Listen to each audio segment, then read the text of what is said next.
Yun, automatic works. Ito ay Honda Civic FD 2008 Euro 10. Ang problema, pinapuntahan sa atin na may-ari dito sa Lancaster kasi lagi daw nag-uubos ng coolant. Lagi daw siya nagbabanto ng coolant.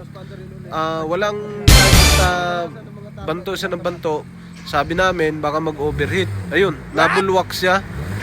Nabulwak yung coolant niya tuwing ito i-revolution natin ang makina. Kaya yan, banto ako ng banto ng coolant dyan. Yan pa lang naman ay bagong kakaandar pa lang niya. So ang bulwak kasi, may normal naman na bulwak. Unang, ayan no, malakas. Pwede kasing ano yan, baka wala na siyang thermostat. Or di kaya, ano kayang ginawa niya. Kasi yan ay bago daw ang gawa. Ayan no, dapat ihigupin, hindi siya bubulwak. Tapos, ang isa pa sa napansin namin, kasi pina-check up lang sa may-ari yan dito sa amin. Sa Lancaster po yan, yung sasakyan na yan. Malapit lang naman yan dito sa amin sa shop. Ang isa pa sa nakita ko, may mga bula na siya maliliit at may kasama na siyang langis. Yan, kaya tinatanggal namin, baka kasi naman ay kasama lang doon sa pagkagawa ng makina, kaya nagkaroon ng bula. Pero, ang bula kasi mga sir, dapat wala yan. Tapos, ang langis, dapat wala. Kasi ang ginalaw, tingin namin dyan, ang ginalaw lang naman ay head gasket lang. Kaya pati yung radiator cap niya, tiningnan namin kung sira. Sabi na may-ari, bago naman tong palit. Kaya imposibleng magkaroon ng problema yan mga sir. Una kasi mga titingnan yan, baka singaw ang radiator cap, kaya nagbabawas, sira ang spring, o kaya nagbabawas ng coolant. Pero hindi, kasi bago daw kabit, bagong palit ng radiator cap.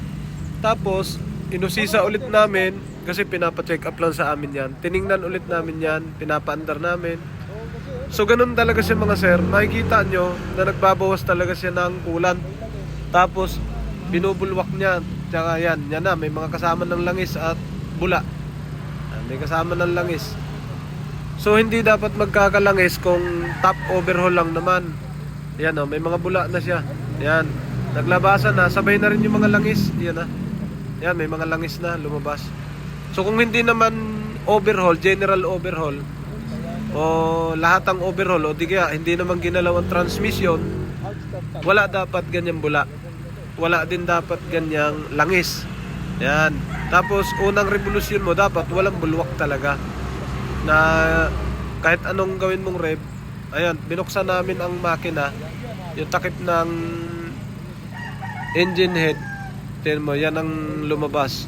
May tubig talaga siya nag-evaporate. So may nakapuslit yan mga sir. Ayan na, bumubula na siya, may mga langis.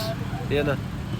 So kaya ang sabi ni madam, tuwing gagamitin daw niya, kahit hindi pa niya kinabukasan gamitin, basta lagi siya nagdadagdag ng coolant kasi nga nabubulwak siya. Tapos ang isa pang nangyari dyan, hard starting siya pag ginamit sa malayo. Nag-hard starting. So pagka nag-hard starting siya, siyempre may problema yon. Pagka galing ka sa andar, kailangan tingnan mo, baka naghalo na nga yung langis at tubig. Magkakaroon ka ng hard starting noon. Tinignan namin yung langis niyan. Yan lang naman concern niya. Lagi daw siya nagdadagdag ng coolant, tapos hard starting ang makina. Tuwing gagamitin niya ng kakapatay lang, malayo ang gamit, kakapatay, pag-start, matagal ang redondo bago mandar. Pwede namang fuel pump. Pero kasi may history na pinalitan. Pero pag malamig daw, sabi ni madam, napaka-smooth gamitin. One click lang ng one click. Pero pag mainit, may problema ng ganun. Alright, tingnan natin to mga sir. Depende kung anong din. Pasa ko sa'yo sir. Pasa ko sa'yo, pasa ko. Sige lang. Dito yan sa Lancaster. Press. Bagong gawa pala to. Bagong gawa. Tapos nagbabawas daw ng coolant, sabi na nangyari. Ngayon babawas, pero hindi daw naman nag-overheat. Pero dito may tubig na sa babaw. Magpumoist na to. So dapat wala. Dito yan. Tapos tuwing apak natin, nabulwak. Tsaka may halong langis yung tubig niya. pa na ito mainit eh. Pag-aano siya. Mainit na. Ayan, may halong langis na yung tubig niya na lumalabas. Yan nga, ganyan na ang sira niya pag mechanical. Pagka opo, hindi minor yan. Akala namin wala pang ginawa dito.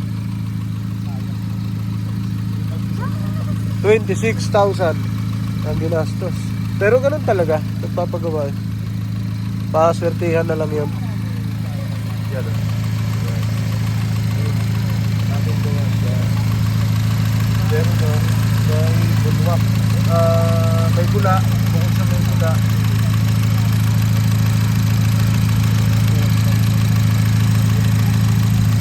Bahay! Marang may bulok pang wall. Sa ilalim.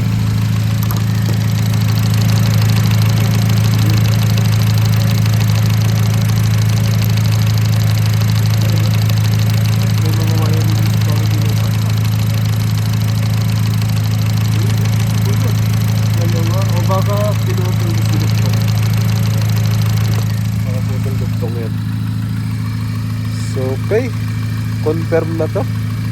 Ayan ang mga problema niya pag may tama na halo-halo ng konting langis sa tubig. Pagka nagpatay ka, hard start. Ayun na, madami. Positive talaga ito.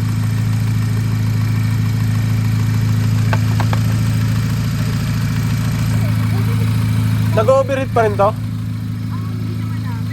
Lagi mo kasi nilalagyan ng tubig, kaya hindi. Kulan. Ayun. Lagi mo nilalagyan ng kulan, no? Lagi ubos.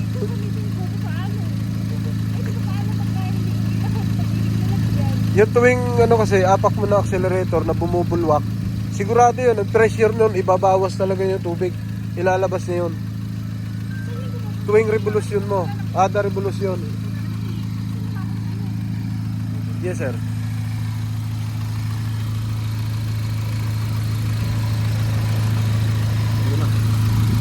Lambot, no? Walang laman? Hindi, okay na yan. Replacement?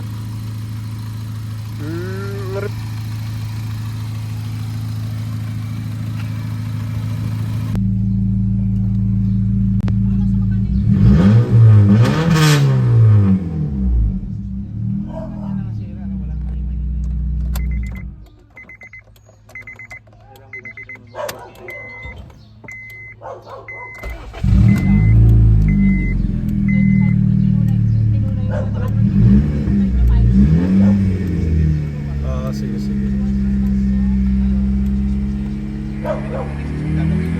Hindi, papadala ko na yun sa'yo. Pakabit ko na lang yun dyan.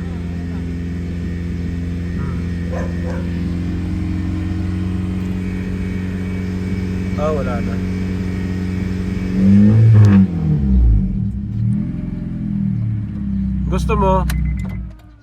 Gusto mo may urig ako kung gusto mo. Oo. Ang original ko